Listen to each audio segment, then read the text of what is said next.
can try to speak from my head, but I don't know if my heart will let me do that.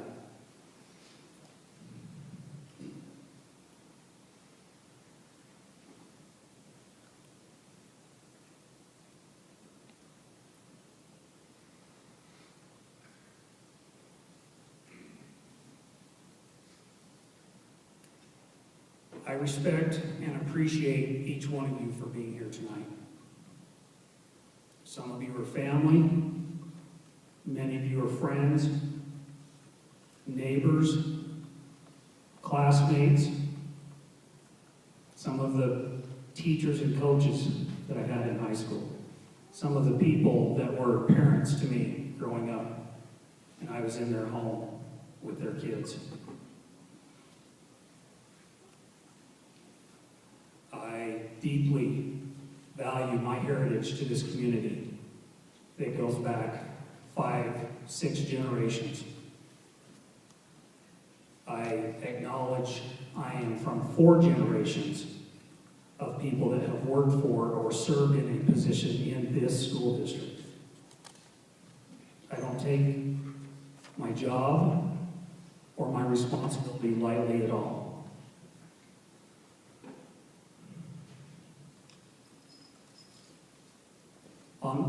Let me just answer a couple of concerns about a few points. First of all, the cost. The number of $100,000. A reporter was asking me afterwards, if you changed everything with the mascot over the summer, what would that be? So I was thinking about, well, the signs in the high school, the athletic uniforms, that's mainly where you see the mascot printed for Teton High School. If you take all of that and change it this summer, my estimate would be about $100,000. To change the signs in this school where you see the name Redskins is about $1,700. There's probably $200 or $300 that we would need to spend on a few other scoreboards to paint or remark the few other places where the Redskin name is at. I've tried to compare Teton High School to a lot of other schools, and not only do I see many of you at the athletic events where your children and your grandchildren and nieces and nephews proudly represent Teton High School, I see it as my job to be at everything as much as I can. So I don't just go to my own kids' events. I go to the rodeo and to the wrestling match, and especially to state wrestling when one of the most famous, well-known attributes of Teton High School is our wrestling team. And I, too, still fear Coach Daly.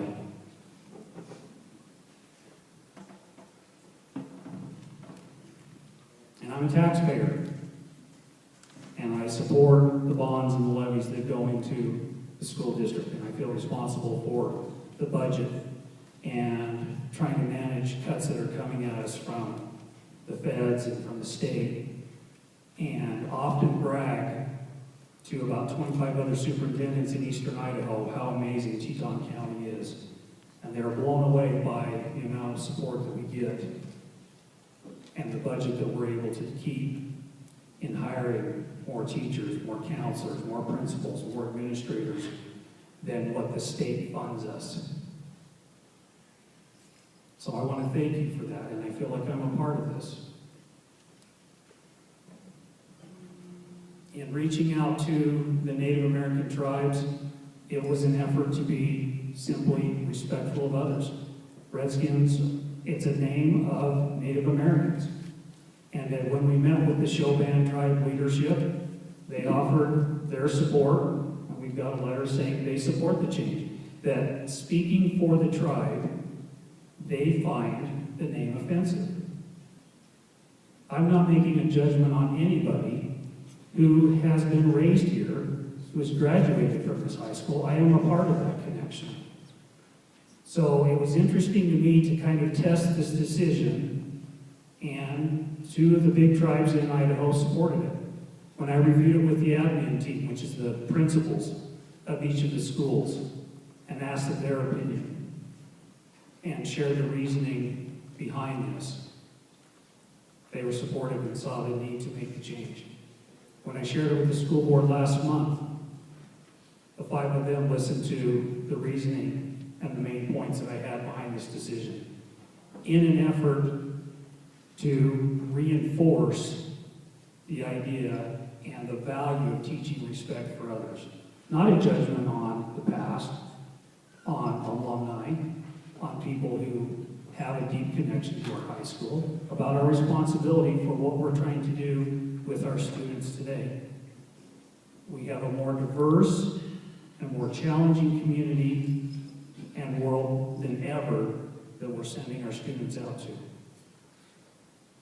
Many of the students that we get from your homes are the easy ones because they have parents that are home when they get off the bus or when you pick them up from school. And they have chores and responsibility. And they rarely to never, ever go in the principal's office. And sometimes the principals would be hard-pressed to know their name, especially when they get to the middle school and high school, because they're not the ones that are causing problems. They're the ones that are working hard and being respectful. But from that, I've taken notes. Luckily, I didn't have to ask others your names. I know almost everybody. So the 67 people that spoke tonight, there were 3 that were in favor of the change, 2 that were neutral, and everyone else was opposed. That's something that I have to listen to.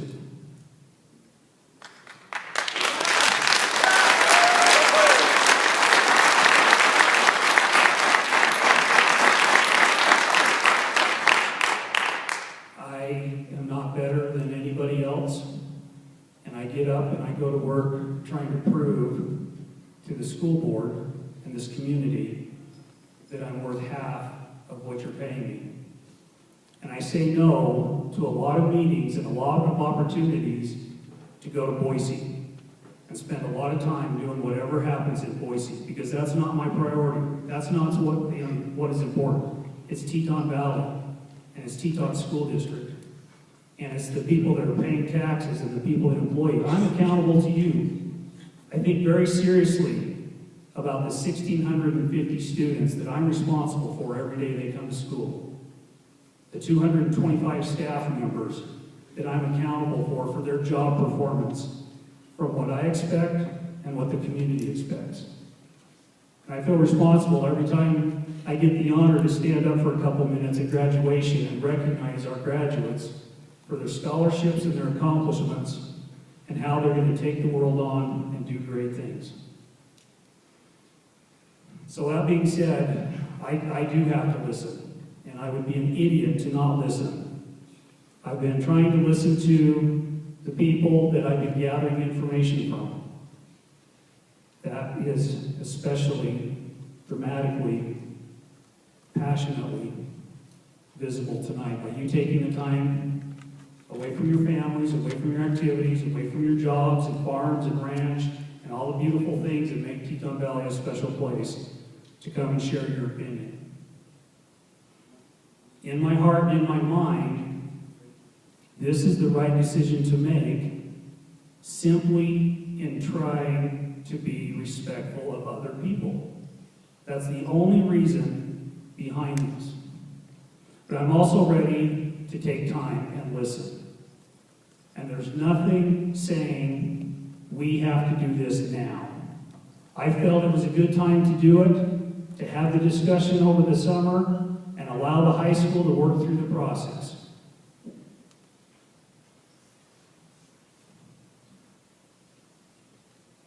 But I also think when decisions are made that have a big impact on a lot of people, and that's the reality of these meetings and what happens with this school board,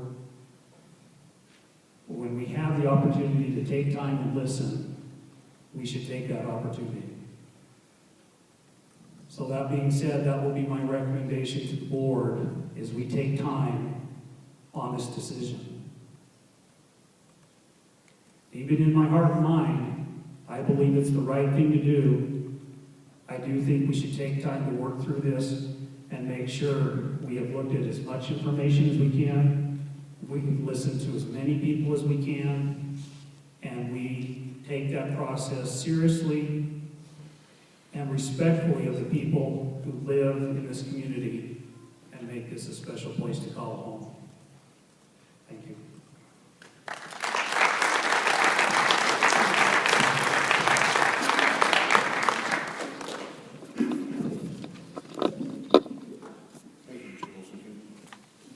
I'll turn the time over to board members if they prefer to make a comment or two, and then I'll make a last comment or two on this, and then we move forward to the school board representative for the Education Foundation. So with that said, I'll give the board members an opportunity to speak. Mrs. Arnold.